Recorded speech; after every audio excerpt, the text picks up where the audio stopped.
This is the L2C Media Network, and this is Steve's Sporty Balls, the latest sports news and more, presented by the L2C Media Network. And now, with the latest sports news and views, live from the Fred McLeod Sports Desk at the Tom O'Neill Studios in Jackson, along with me, yours truly, Harry Von Stuttgart. Here's our host, Steve the Baxman Baxley.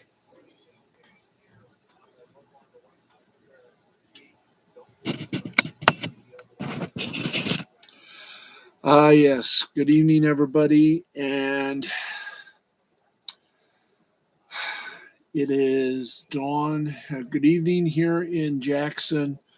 Meanwhile, as I adjust our camera, let me try that again. Good evening, everybody, from our studios in Jackson. I am Steve the Baxman Baxley. We are watching the sun rise over the city of Kyiv in Ukraine, and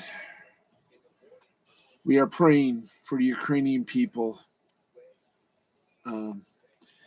As you have probably heard by now, Russian President Vladimir Putin has just ordered his troops to attack and invade.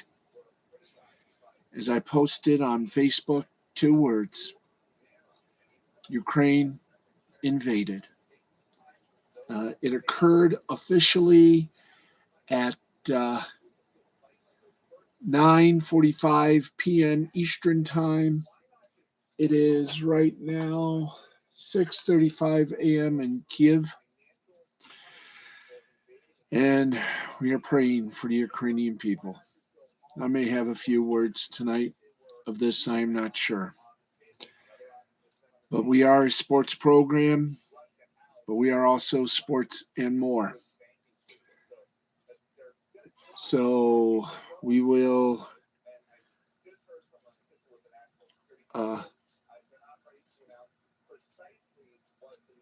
let us get to some basketball scores. And for that, let's go to college, because we know that there is no pro basketball until Thursday, I do believe, but we will check to make sure. And here we go. Let's take you into the ladies right now. And we have our, man, usually we would be so professional here. We would be, and I don't see my bell anywhere. Okay, so the bell, she is missing. Joy. The bell, she is missing. The bell. Yep, our little bell is missing and presumed somewhere in a safe place. Okay, anyway, let's get on with it right now. Here we go. It took 2 overtimes, but Colorado beat 25th ranked Oregon 86-82.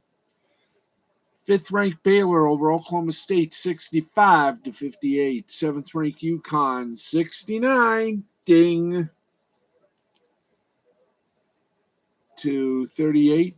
9th ranked Iowa State over Kansas by a score of 85-59. 11th ranked Texas beat Kansas State 62-51, and 20th ranked Oklahoma beat TCU 92-57. Okay, we don't have the bell. We got to have the bell. The bell is an important part of the program. Don't you see? You got to have a bell. Where is the bell anyway? Oh boy. Boy, I am feeling like a. Sometimes you feel like a nut, sometimes you don't, sometimes you feel like a bell, and sometimes everything falls on you. There we go. Okay, so we don't have a ding ding. I wish we had a ding ding, but we don't have a ding ding. We don't have a damn ding. Where is that ding? We should have a dinger here anyway. By the way, our scores are provided and presented by Caesar Sportsbook, who reminds you that we are all Caesars, but even Caesars know their limits.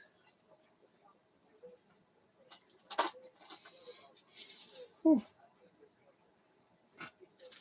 we had a bell here, now we don't have a bell here. What?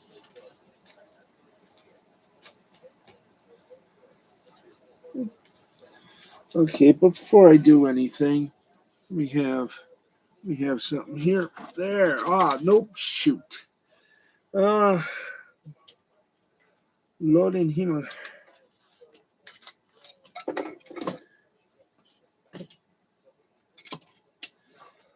Lord in Himmel with the hoopy hoop and a doopy doop. All right. No bell. Damn. Ah, there we go. Anyway. Ah, yes. Anyway. See, I'm bringing you to my world. Yes, friends, it is a world of confusion. There we are. Hey, hello there. No bell, no bell. Anyway, we don't need bell. We'll just keep on keeping on here.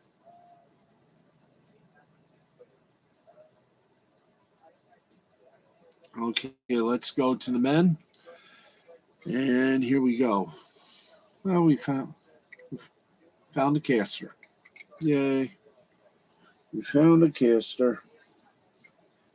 Yippee. Okay, we got some scores coming up. Thank you. Number 3, Auburn beat Ole Miss 77-64. 6th ranked Kentucky over LSU 71-66. Number 7, Duke over Virginia 65-61. In 3 overtimes, 11th ranked Providence beat Xavier by a score of 99-92. 13th ranked Wisconsin over Minnesota 68-67. 14th ranked Houston over Tulane 81-67. And 20th ranked Texas a 75-66 winner over TCU. And that, my friends, is college basketball, and that leaves us with the G League, or as we like to call it, the G League. You think, yeah.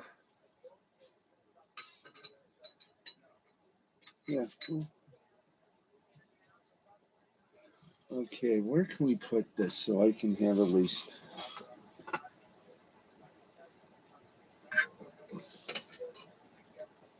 a little hoopy hoop here? I don't want to go too far up. Hey, there we go. Okay. Okay, anyway, let's get to the scoreboard, the score schedule, or the schedule scored. And here we go. Ooh, we got a lot here. Windy City Bulls beat the Grand Rapids Gold 117-116. Let's try again. South Bay Lakers over the Stockton Kings 118-112. Fort Wayne Mad Ants over the Cleveland Charge 133-110. Capital City Go-Go over the College Park Skyhawks 132-106.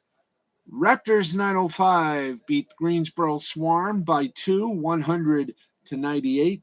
Salt Lake City Stars, they lost to the Iowa Wolves 116-109.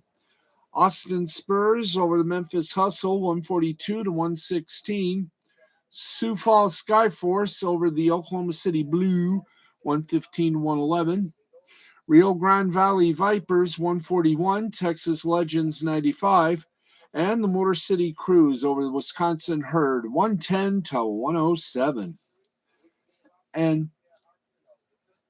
there we go. There we are. That's it for basketball. That's right. That is it for the basketball scoreboard. And let's we want to see if they did have let's no. There we go. Let's just see. I think it's one more day. Yep. The NBA returns to business tomorrow night, 7 o'clock. So we'll give you all those scores. We'll be back in business at 7 o'clock. Yay. We'll have full sporty balls by then. We got here. Oh, boy. Okay, we don't need that. So, okay. Let's now go from the hard court to the lovely thing called fake synthetic ice. Let's get you to the NHL action. I'm going to lift up my microphone here so I can be able to do this and say that in the second period, 3:10 remaining now, 3:09 remaining. See, in the last second, boom, it changes. LA Kings and the Arizona Coyotes. Got some for you. Les Canadiens de Montréal beat Les Sabres du Buffalo. Nothing. Suzuki for Montreal, 2 goals and an assist. Montembeau for Montreal, 32 saves, and Caulfield for Montreal, 1 goal and 1 assist. Colorado Avalanche beat up the Detroit Red Wings 5-2. Landeskog for Colorado, 2 goals. Kadri for Colorado, 1 goal. And Sider for Detroit, 2 assists. The 2-time defending Stanley Cup champion Tampa Bay Lightning took out their frustrations on the Edmonton Oilers 5-3. Perry for Tampa Bay, 1 goal. McDavid for Tampa Bay, 2 goals. And Sergachev for Tampa Bay, 2 assists. In overtime, the Dallas Stars beat the Winnipeg Jets by a score of 3-2. Segui for Dallas, 1 goal, 1 assist. Scheifele for Winnipeg, 1 goal, 1 assist. And Oettinger for Dallas, 20 saves. And that is the NHL. There you go. So we go from there now to college hockey. Where's the college hockey? Oops, I think we blooped on that one. Hang on, folks. Boom. And we are seeing right now as dawn breaks over Kiev. For those of you, just a brief update. We are seeing some blast in the Ukrainian capital of Kiev. We can see the blast. We can see the smoke. Wow. Okay, we'll get you back.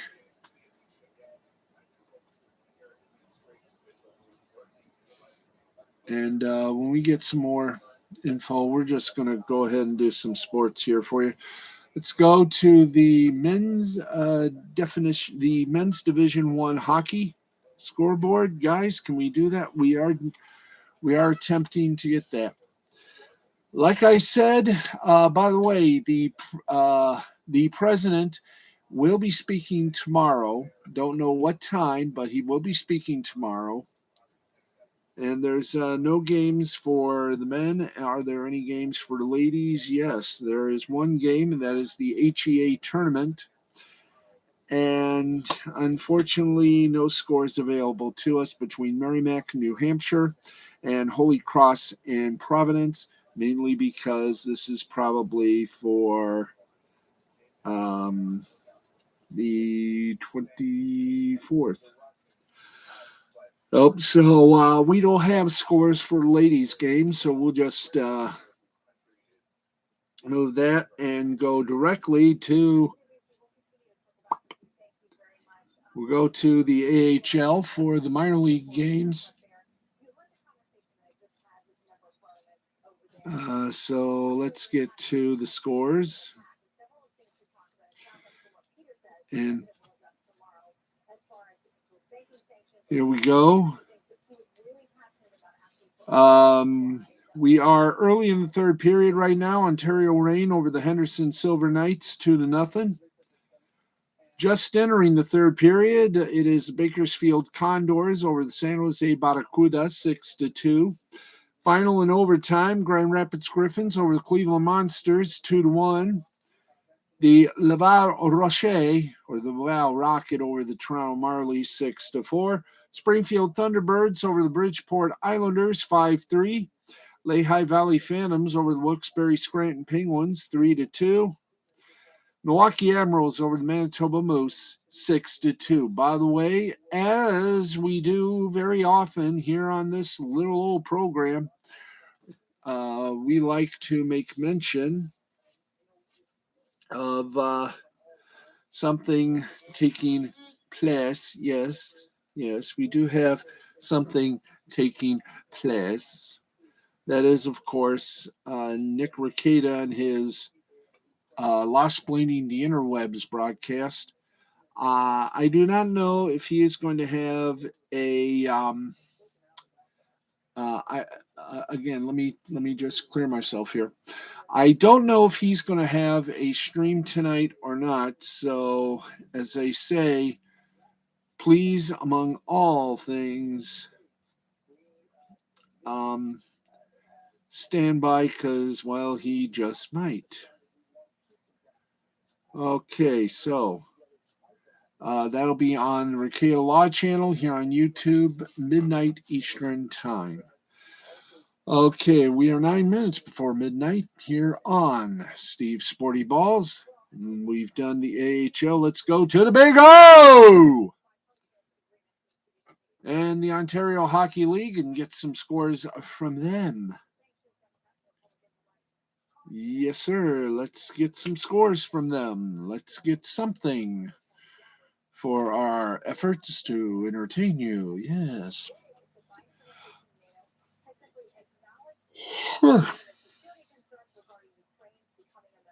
Okay. Okay, where is everybody? Everybody, where are you? Where are you, everybody? Okay. Okay, let's give you some of the scores here. Sudbury over the Sudbury Wolves over the Sioux Greyhounds 6-5. London Knights over the Owen Sound Attack. They were lackluster in the attack, 3-1. Kingston Frontenacs over the Ottawa 67s, Ottawa 67s over the Kingston Frontenacs by a score of 4-1. And that is all the scores, all the three games that we had tonight. You just got them right there. Okay, so we go from there to the rest of the minor league action. And we've done the AHL, the OHL. Now let's go to the ECHL. And we're going to oh boy. Okay, we are going now to the ECHL. Let's get our mind on hockey. And we are once again awaiting the round circle of refresh. Don't you just love it? Chicka boom, boom, boom. Yeah. Can I have a little darkening there? Okay. If we have a chance. There we go. April. We don't need April. No. Oh boy, oh boy, oh boy, oh boy. Let's go recent. Recente. Thank you. Thank you, Payne Weber.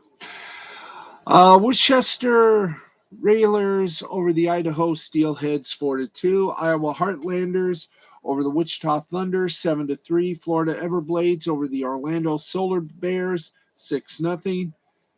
Reading Royals over the Wheeling Nailers 4-1. South Carolina Stingrays over the Greenville Swamp Rabbits 4-1. Adirondack Thunder over the Newfoundland Growlers 7-4. And the Maine Mariners over the Trois-Rivières Lions 6-1. Jacksonville Icemen over the Norfolk Admirals 7-3. And that is your scourge from the ECHL. So as we go from the ECHL, let us go now to the SPHL or the Spiel and get you some scores from there. We're continuing. Yes, friends. And let's get you some scores from the Spiel if there are any. And there are no games tonight. They'll be back. They've got one game on Thursday, which is a pity. Wah. Okay. Excuse me. And now let's go to the Federal Prospect Hockey League, the FIPL, as we so weirdly like to call it. There we go. I got caught. Man. Okay, to the FPHL. Here we go. Here we go. Here we go. Go. Here we go. Go. Go. Go. Go. Go. Go. Go. Go.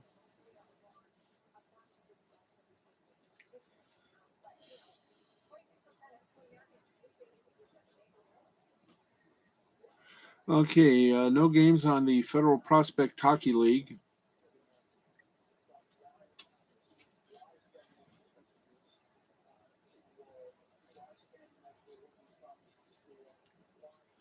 And there goes the hockey score. So let's go from hockey to what we also do best, and that is give you the headlines. That's right. And well, here we go with more Major League Baseball lockout news, and there has been now a red line drawn. Wednesday marked the third day in a week where representatives from Major League Baseball and the Players Association were set to meet each weekday in hopes to at least close the gap in negotiations on a new collective bargaining agreement. We say at least because the ultimate goal would be to come to terms on a new agreement, triggering an end to the owner-mandated lockout. Now, Major League Baseball has said February 28th is the latest they can reach a deal for a new CBA without delaying opening day, currently scheduled for March 31st. Though the Major League Baseball Players Association may not ultimately agree if things bleed into next week. But a league spokesperson told reporters, including Evan Drellich from The Athletic, that games will be canceled without being made up after February 28th. As a reminder, the owners could lift the lockout and big league spring training could begin immediately or nearly immediately. While the two sides continue to negotiate, to this point, however, there is no indication the owners are willing to do this. On Wednesday, the league proposed adding $10,000 to the minimum salary per year and dropped its request for a minimum salary to be based on service time tiers, according to Drellich. Previously, the two sides met for around 5 hours on Monday, though much of that time was spent in separate rooms putting proposals together. On Tuesday, the players' side offered up a proposal that the owner's side viewed as a step backwards. Here's a rundown of what the owners reportedly offered to start the week. Raise the bonus pool for pre-arbitration players to $20 million. Major League Baseball previously offered $15 million for the top 30. The Players Association is seeking a $115 million bonus pool to split among the top 150 players. Draft lottery from the top 4 picks. Major League Baseball previously offered a lottery for the top 3 only. The union previously. Let's get you. Thank you very much. The union previously wanted the top 8 picks to be decided by a lottery. No change to a previous luxury tax proposal. MLB is offering a small raise to the tax with a much harsher penalty, but the Player Association is seeking to raise the threshold from $210 million to $245 million. But they rescinded their request to control the total number of minor league teams and as well as their offer to limit options to 5 times per season per Jeff Pazan of ESPN. Now Tuesday, the Players Union countered with no apparent movement on the $115 million bonus pool. The top 7 picks for the amateur draft lottery would be The top 7 picks for the amateur draft would be lottery. The luxury tax wasn't discussed, and a proposed minimum salary of $775,000 with $30,000 increases in each of the second and third years of service. Now, there's been no proposal on the competitive balance tax, one of the largest sticking points in negotiations.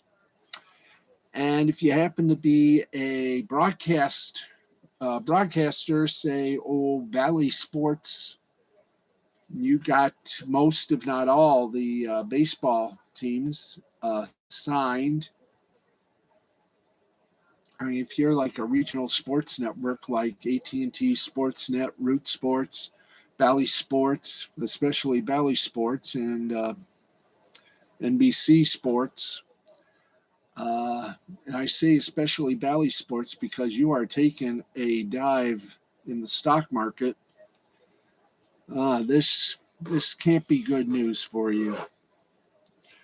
Okay, let's go for more headlines.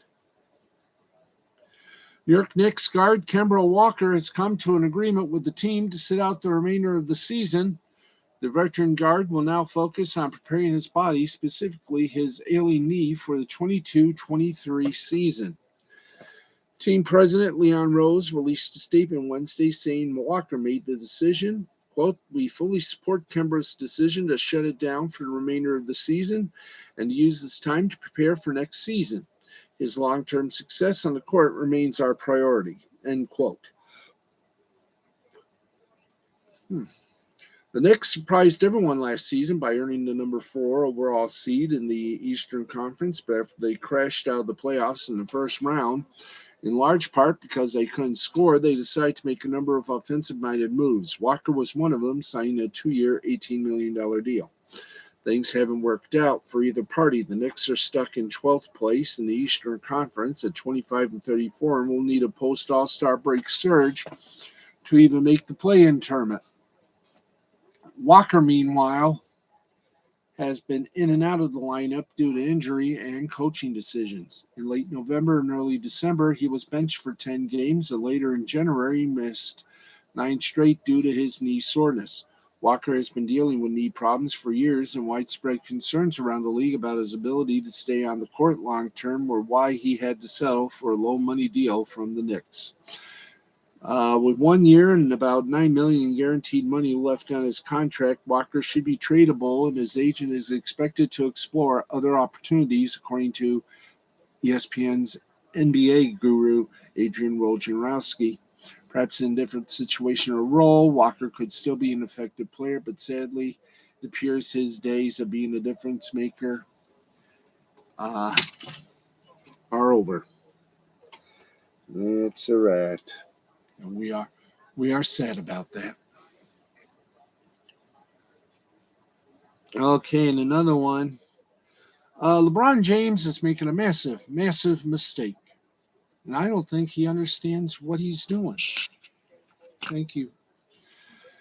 Over the All-Star weekend, LeBron did what he always does. Send out a whole bunch of signals about how he feels about his current team and what the consequences could be for his future if he doesn't get what he wants, whatever he wants, at the moment. In other words, he's throwing a fit. Now, this kind of thing usually works, but after realizing the power of his words and actions, largely by misusing them the first year in Miami, LeBron has become a master of playing the leverage game. What's followed is a career in several NBA organizations, shaped by LeBron's paradoxical NBA reality. He often forces his decisions on GMs and coaches who must abide by them. Those decisions are often ill advised, but LeBron is also so talented, it all mostly works out anyway. Now, he's been over his career, the problem and the solution.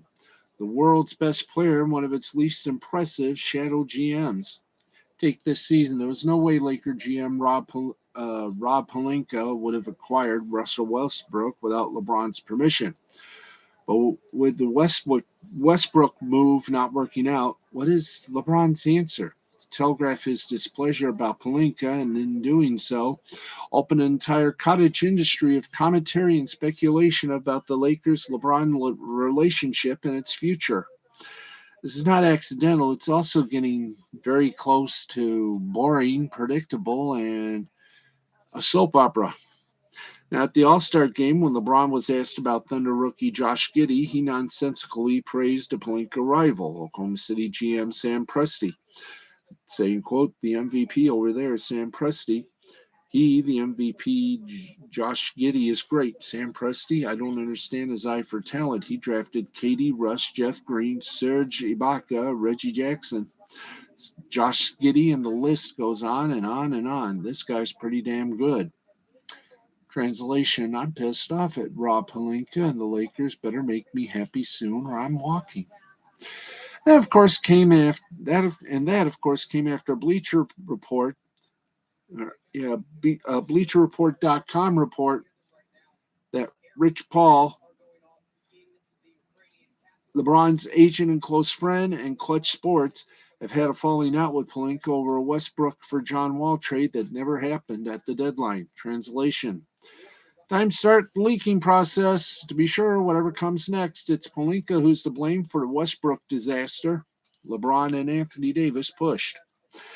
LeBron also strategically lavished praise on Cavaliers GM Colby Altman about how amazing the Cavs are and what they've built post LeBron. But Altman was the GM when LeBron left Cleveland for LA, when LeBron wasn't exactly an Altman fan club member. By publicly celebrating Presti and Altman, LeBron reminded the world he could go back to Cleveland, where the implication is clear, anywhere else. He also made it explicitly clear that he expects to play with his son, Bronny James, an impressive player who's not currently projected to be a lottery pick the first year he's eligible for the NBA draft. Nevertheless, LeBron is boldly reminding the NBA on a constant basis that LeBron James controls his own destiny, and to get him to play in the years ahead, you might want to get his son too. The audacity of this ask probably seems doable to LeBron, and why not? He shaped every team around him because of what he has always been able to do, control on the court. At 37, he's still the guy, but age is creeping up, and time is not a friend. Okay, those are two good stories. Okay, we're 7 minutes past the hour of midnight at the Oasis. And let's go here. In the USFL draft, Peyton Lynch is a professional quarterback once again. Hours after his release from the CFL Saskatchewan Roughriders, the 28-year-old former Bronco first rounder joined the new United States Football League on Tuesday. The USFL kicked off its 2022 lottery draft Tuesday night with each round designated for certain positions. And the Michigan Panthers made Lynch the final pick of the 12th round, the second and final round for QB selections. Now, one of 8 franchises in the upstart spring league, the Panthers used their first pick, number 1 pick in the draft, on former U of M quarterback Shea Patterson, their presumptive 2022 starter. Lynch, who's slated to serve as a backup, was selected last among QBs behind fellow former pros like Jordan Temu and Clayton Thornton, Kyle Lauletta, and Kyle Slaughter. Lynch's move to the USFL comes after a short-lived run the CFL. After spending the 2020 season out of football, the former Memphis standout signed with the Rough Riders, but spent the entire 2021 campaign inactive as a third-string quarterback. Not only that, per 3downnation.com, but he also landed on the team's suspended list prior to the playoffs before his Tuesday release. Lynch's release came at his request, according to his agent Chris Cabot, who explained via Twitter on Wednesday that the move allowed the quarterback to enter the USFL portal. The USFL opportunity offers an easier means of keeping a family together, consistent schooling, not having to worry about border regulation or federally mandated quarantines due to COVID.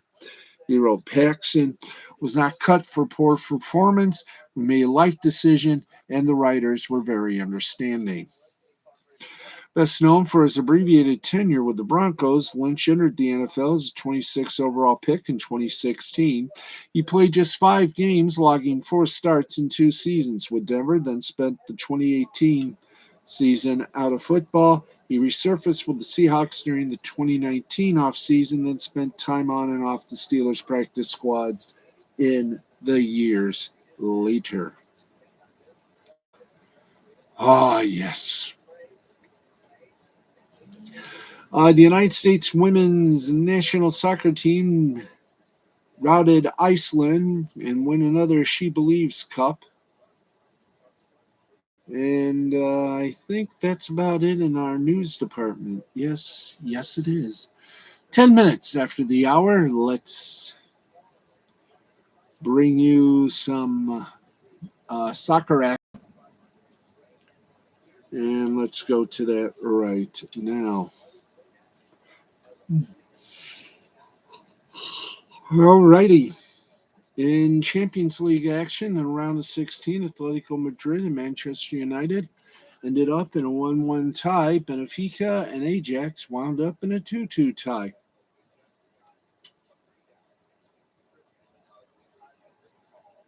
And for the Premier League, Burnley beat Tottenham Hotspur 1-0. Crystal Palace over Watford 4-1. And Liverpool over Leeds United 6-0. In Women's World Cup qualifying, Serbia over Turkey 5-2. In Women's International Friendlies, Romania over Northern Ireland 1-0. She Believes Cup, New Zealand and Czech Republic scoreless, and that's how it wound up. Arnold Clark Cup, Spain over Canada 1-0. England over Germany 3-1. In the Australian A-League, it was Western United over Sydney 1-0. Newcastle over Western Sydney 1-0. And MacArthur over Perth 1-0. In Belgium, First Division A, Ghent over Sirang 4-0.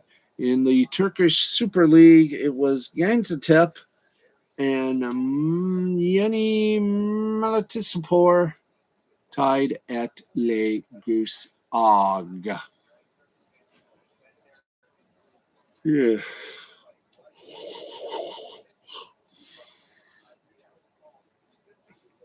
Okay, we go now to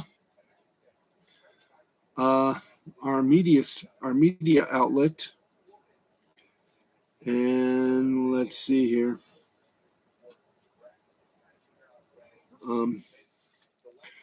Well, if you had plans to watch Wyoming and Colorado State game, a lot of things were against you. The men's basketball contest, men's basketball contest between Xavier and Providence was moving along well, but it didn't end that way. With Xavier up 3 with 2:43 left in regulation, the roof of the Dunkin' Donuts Center started to leak and water dripped on the court, stopping the game. Once the court was suitable enough to play on, the game continued. It remained close as Providence's Al Durham tied things up with 23 seconds left to frustrate Wyoming and Colorado State fans and send the game into overtime. In the first OT period, both teams seemed to struggle for points, but it took another late Providence bucket to go into double OT. In double OT was Xavier, who got the final points to extend the game as Paul Shrug as Paul Shrugs launched a buzzer-beating three to take the game into a triple overtime. Now, the third overtime was the charm as Providence took control in the final 2 minutes and won 99-92. It was a wild game for a neutral fan site, but for those who turned into Wyoming, Colorado State an hour and a half ago, were still watching Xavier and Providence. It went so long that when CBS Sports Network got to the Wyoming-Colorado State game, there was just 7 minutes left in the second half. Colorado State wound up beating their rival 61-55 in regulation.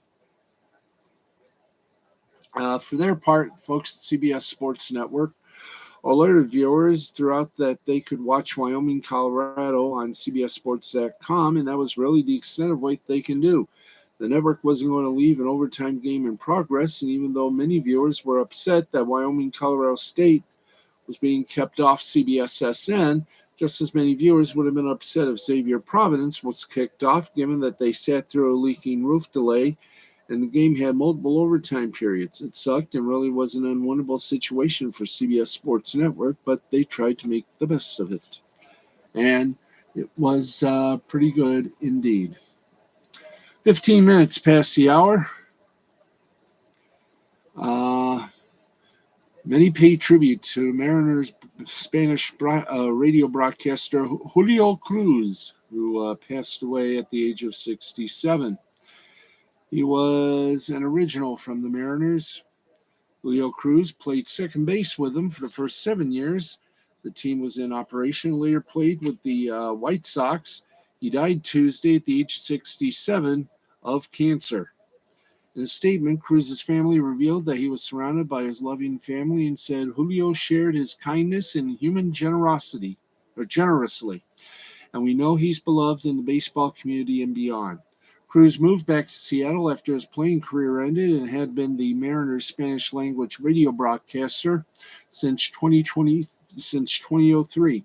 As a player, he played with the Mariners from 77 to 83 and was a base stealing specialist. He had 290 steals with the Mariners, which is only second to Ichiro. Cruz was traded to the White Sox, where he was instrumental in turning around their 83 season. After playing a few more seasons, Cruz retired in 86. His death was felt throughout the baseball community, especially among those in Chicago and Seattle, as many paid tribute to the Cruiser.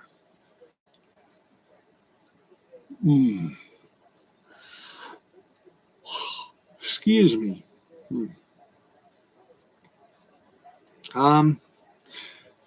Well, the drama surrounding whether or not Troy Aikman was going to leave his longtime home at Fox for Amazon took another twist. According to Andrew Marchand of the New York Post, Aikman is also deep in negotiation with ESPN to become their lead analyst on Monday Night Football. Marchand doesn't have any details on timing or numbers, but it would be hard to imagine Aikman doesn't get a huge payday if he takes the deal. The chatter for months surrounding Aikman was that he and NBC's Al Michaels are being courted by Amazon to be their Thursday Night Football booth, as they now have exclusive rights through 2033. Michaels is said to be in pretty deep negotiations to go there, perhaps with a standing offer waiting for him, though it remains to be seen if this changes anything in that department or even if it matters. There's also an interesting possibility that Aikman's potential move to ESPN could be a precursor to Michaels. Aikman, or both, pulling double duty for Disney and Amazon. It's a rumor that's been floating out there and was laid out by Ben Koo earlier this month when discussing Al Michaels. Regardless of where he might go, if Aikman does head to Monday Night Football, it's going to set off a domino reaction across the industry. Joe Buck will need a new booth partner for the first time in 20 years. If Aikman is strictly working for ESPN, then Amazon will need to figure out a backup plan for their Thursday Night Football analyst. Even at ESPN, the hiring of Aikman would likely mean the current analyst in the Monday Night Football booth will be moving around. Not to mention how this affects surging NFL analyst prospects like Sean Payton, Drew Brees, Sean McVay, or Tom Brady, who might be making different moves now. As for why the 50-year-old would want to make such a drastic career shift after 20 plus years with Fox, working alongside Joe Buck, the most obvious possibility is the correct one. Marchand previously reported that Aikman wants a Romo-esque payday and thinks he can get one on the open market. Good luck. While he was making around 10 mil per year with Fox, Aikman may feel like he deserves as much, if not more, than Romo, who makes around 18 mil per year. Aikman has also not been shy about letting people know how he feels about the games he's calling or wishes he was calling. There's always a possibility that Aikman wants to put a bit more distance between himself and certain people as well. Gee, I wonder who those certain people are. I mean, he's a Hall of Famer too. And let's see. And Sinclair Broadcasting's Bally Sports. Well, there's a big announcement about that. During an earnings call on Wednesday, Sinclair CEO Chris Ripley discussed the launch of the company's upcoming Bally Sports direct-to-consumer "We're Gonna Need Money For It" app. In the call, Ripley said that Sinclair expects the app to soft launch in the first half of 2022 with access to the 5 Major League Baseball games whose digital rights Sinclair owns. Back in November, there were only 4 teams on that list: the Brewers, Marlins, Royals, and Tigers. Who is the 5th? Well, who knows? The 5th team could be the reigning world champ Atlanta Braves, who talked about locking in a higher rights feed from Sinclair weeks after the end of the 2021 season. Selling off the digital rights could be because of that extra cash. However, Lee said later on his call that Sinclair had acquired the 5th team rights just this January, which doesn't track with the Braves' comments. The Rays, who re-upped before Sinclair took over, probably missed the boat, but they could have gone back to the table given how recently the deal got done. The same is true for the Cards and Reds, though they're even further out than Tampa Bay. The Guardians and the Twins both have deals expiring in the next year or so, and you'd imagine their digital rights will be part of those deals rather than being done ahead of time anyway. Following his comments about the South launch, Ripley said that Sinclair expects to roll out the rest of the RSNs in the second half of 2022, which would put it out of reach for the remainder of the 2021-2022 NBA and NHL seasons, and in target for the start of the 22-23 season. Sinclair struck deals with the NBA and NHL teams on its network for their digital rights in recent months, and at the time, we said it made sense to focus on getting the service live for the start of their next season rather than for the final month or so of their current. There's still no news on pricing, which will probably be about $50 a month, but once there is an actual price, we're going to let you know. Okay, we're done upwards and onwards with our media outlet. And right now we're going to go to our final segment, which is in fact our second international look. And there we go. Oh, boy. Okay. Yeah, we've already done those. Let's give you an update now on the NHL. In the 10th minute of the third period, Arizona and Los Angeles are tied at 2. In the Extraliga, Liberec over Karlovy Vary 4-1. Sparta Prague over Kesk Budovic 2-0. Finland, Asat over the Pelicans 3-2. In overtime, Hämeenlinna over JYP 5-3. Kuku over Ilves 3-0. And Tepra beat Kalpa in overtime 3-2. And there you got it. There you have it. We're done. We are done for the freaking evening, folks. We are done, and we will be back tomorrow night, same time, same place, with maybe another little smile or two. We got a lot to do tomorrow, and we're going to do it. So until we meet again, I am Steve the Baxman Baxley, reminding you to always Keep your sporty balls sparkling fresh. And we'll be back tomorrow night, 11:35 Eastern Time. I'm Steve the Baxman Baxley, and for all of us here at the big show that we love to call Steve Sporty Balls, thank you. This has been a presentation of Mystifying Creativity Productions in association with the L2C Media Network and L2C Sports. For all of us here with Shiny Sporty Balls, I'm Steve the Baxman Baxley saying good night. We'll see you all tomorrow.